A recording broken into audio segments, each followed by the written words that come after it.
Maka kalau kita berdoa Allah mudahkan dengan cara, ya Allah mudahin rezeki saya. Jangan heran kalau setelah minta rezeki, nanti ada yang tawarin proyek, ada yang tawarin pekerjaan, ada yang tawarin bisnis. Jangan tiba-tiba tolak, kan sudah minta rezeki. Allah gerakkan sistem di sekitar kita. Kita minta jodoh, Allah SWT mudahkan. Ada yang tawarin anaknya, ada yang mau menikah, ada cenderung. Maka kita ikuti cara-cara syar'i. Maka Allah Subhanahu Wa Taala memberikan jawaban yang tepat di situ. Ya. Seperti itulah jawaban dari Allah Subhanahu Wa Taala. Ada seorang syekh di Saudi ini. Nanti saya kembali lagi baca paragrafnya ya. Dia kebetulan mendatangi Mesir, tepatnya di Kairo, kota Kairo, dan dia ada acara di Iskandaria. Sekitar 2-3 jam naik bus dari Kairo. Dia bilang waktu itu dia cerita, waktu dia mau pulang ke Saudi, kebetulan pesawat dia jam 7 pagi. Dia balik dari Iskandaria agak malam. Dia telepon masjid yang dia ceramah di Kairo. Dia bilang saya mau, daripada saya ke hotel cuma 2-3 jam, saya mau tinggal di masjid saja. Tolong dibukain masjidnya. Dia bilang baiklah. Dia bilang saya tiba di masjid jam 3 kurang lebih, jam 3. Saya lihat masjid lampunya menyala, pintu terbuka, saya pikir sudah disiapin buat saya gitu. Dia bilang begitu saya masuk, cari nggak ada marbot masjid. Saya telepon, mati handphonenya. Maka saya lihat dari kejauhan ada orang di tempat imam lagi sujud. Saya pikir itu marbotnya. Saya dekatin, orang ini sambil nangis-nangis tempat sujudnya, lalu saya dekatin, saya mau tahu apa yang dia bicara. Ternyata dia bilang, ya Allah berikan saya rezeki, karena istri saya mau dioperasi, saya butuh uang. Kalau saya tidak salah ya, dia sebutkan 10.000 atau 20.000 jenih pohon Mesir ya. Ya 20 jutaan mungkin, 30 juta gitu. Saya lupa tentang jumlahnya, tapi kisah ini kisah yang benar disampaikan. Maka dia bilang, terus orang ini nangis-nangis berdoa dalam sujud. Sampai selesai salam, saya tanya dia, kenapa akhi? Ini orang Saudi ini tanya orang Mesir itu, kenapa? Dia bilang, demi Allah istri saya sekarang lagi di rumah sakit, besok harus dioperasi, kalau enggak divonis bisa meninggal dunia. Maka saya tidak punya duit segala macam, saya juga sudah pinjam sana sini nggak dapat. Lalu saya pikir saya masuk masjid berdoa sama Allah. Kata syekhnya, yang kau lakukan sudah benar nih, nggak usah minta-minta sama orang. Sujud aja, lanjutin sampai pagi. Maka dia bilang, sholat dah orang itu. Setelah itu, dia bilang saya sholat juga malam, masih ada waktu sekitar sejam sebelum subuh, saya tidur, saya istirahat. Azan subuh saya dibangunin sama marbot masjid. Syekh bangun, sudah azan. Dia bilang saya wudhu lagi, saya sholat qabliyah, fajr, 2 rakaat, kemudian pas iqamah, saya disuruh oleh marbot masjid untuk maju. Silakan Syekh. Dia bilang enggak, suara saya masih enggak enak, saya kurang tidur gitu kan. Dia bilang enggak apa-apa, surah-surah pendek Syekh. Ya. Maka Syekh bilang saya maju jadi imam.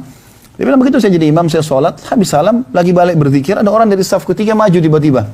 Dia bilang Syekh, demi Allah, saya gara-gara dengar suara antum di masjid ini, dengar suara anda di masjid ini, maka saya turun. Saya tinggal di apartemen dekat masjid ini. Saya biasanya sholat subuh di masjid lain. Tapi karena saya dengar suara anda, saya biasa ikutin di YouTube. Kebetulan syekhnya ada ceramah di YouTube. Saya biasa ikutin di YouTube. Maka saya datang Syekh. Terus dia bilang, syekhnya bilang, baik, ahlan wa sahlan, selamat datang. Kata dia, Syekh saya mau minta tolong. Kata syekhnya apa? Dia bilang, saya ini punya uang zakat, jumlahnya 20.000 jenih. Jumlah ini persis seperti jumlah orang yang minta tadi malam. Ini kejadian nyata.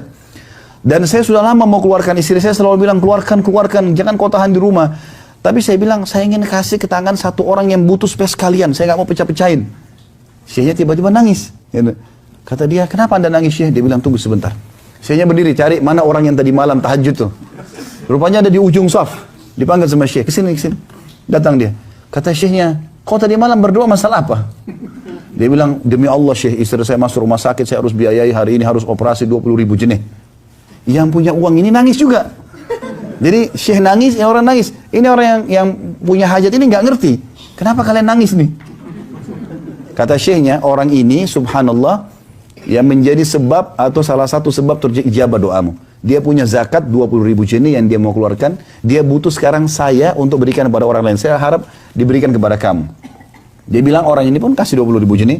Saking gembiranya orang punya hajat ini, dia mengatakan aku mencintaimu ya Allah. Contoh saja.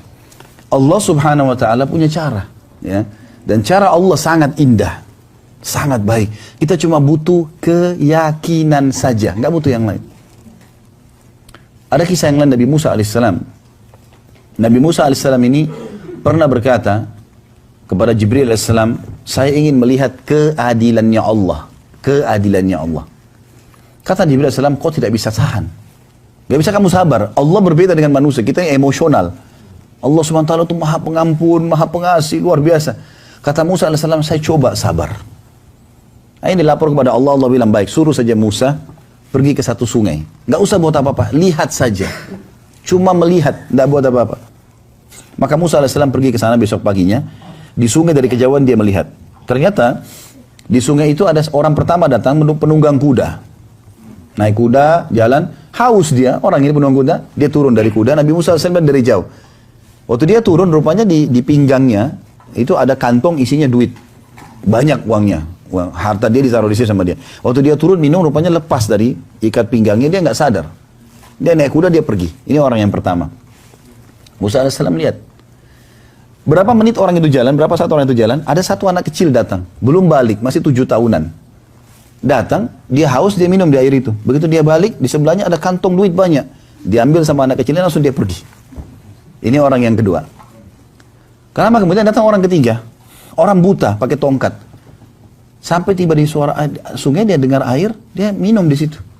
Rupanya waktu si buta minum air, penunggang kuda yang pertama kembali. Lalu dia bilang, "Hai bapak buta, ya, gimana uang saya?" Kata dia, "Uang apa? Saya buta, saya nggak bisa lihat apa-apa." Dia bilang, "Tadi saya baru mampir di sini, tidak ada orang lain, cuma kamu saja. Saya tadi yakin sebelum turun dari kuda, uang itu masih terjepit di pinggang saya. Sekarang nggak ada, pasti kamu yang ambil." "Enggak, saya nggak ambil." Ributlah dua orang ini. Apa yang terjadi? Karena ribut, akhirnya si penunggang kuda membunuh si buta. Membunuh si buta. Lalu dibongkar barangnya, nggak ada. Lihat kiri kanan, nggak ada. Akhirnya kena putus asa, dia pergi. Lalu kata Musa alaihissalam, "Wahai Jibril, sampaikan kepada Allah, saya nggak bisa sabar." Maksudnya apa? Menurut Nabi Musa alaihissalam, dia tahu siapa yang salah. Kira-kira menurut Bapak Ibu siapa yang salah di sini?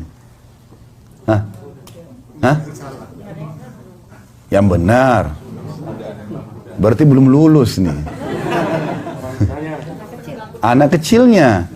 Karena kalau anak kecil nggak ambil duit, nggak ada masalah. Benar nggak? Sekarang kalau anak kecil minum, dia nggak ambil kantong itu, si penunggang kuda kembali ambil duit, pergi, selesai kan? Tapi karena dia ambil duit, bukan punyanya, maka si penunggang kuda berantem sama orang buta dibunuh. Benar nggak ini? Hah? Baru connect ya? Baiklah. Menurut Nabi Musa AS seperti yang kita pahami, anak kecil yang salah. Tapi kata Jibril AS, bukan dia yang salah, hai Musa. Justru anak kecil itu yang benar. Tambah bingung Nabi Musa AS. Bagaimana ceritanya?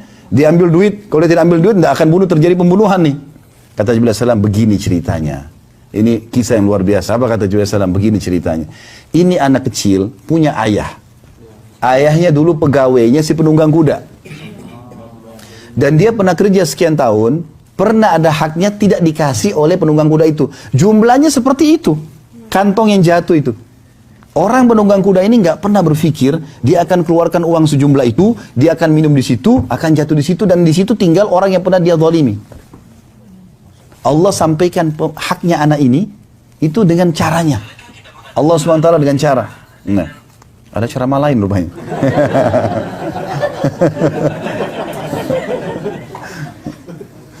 Baik.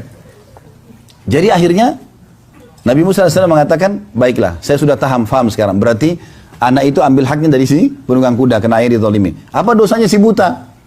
Kata Jibril AS, ini ayahnya anak ini, setelah dia keluar dari tempat kerja si penunggang kuda kena zalim, dia pernah kerja juga di tempatnya si buta. Orang ini dulu tidak buta. Orangnya tidak buta. Tapi dia zalim kepada ayah ini sampai dia bunuh ayahnya anak ini. Jadi si buta itu pembunuh ayahnya anak ini. Maka Allah memberikan hak anak ini dari orang yang pernah ambil hak harta orang tuanya, dan Allah bunuh pembunuh ayahnya di tangan orang zalim. Tangkap kisahnya. Begitu caranya Allah. Jadi kalau kita dizalimi oleh muka bumi, tenang aja. Tenang aja. Artinya kita bisa nurut hak kita, tapi teman-teman sekalian, Allah punya cara. Allah itu sifatnya maha melihat, maha mengetahui, maha kuasa, maha keras siksanya, maha luas rahmatnya. Luar biasa. Orang beriman kepada Allah SWT beda.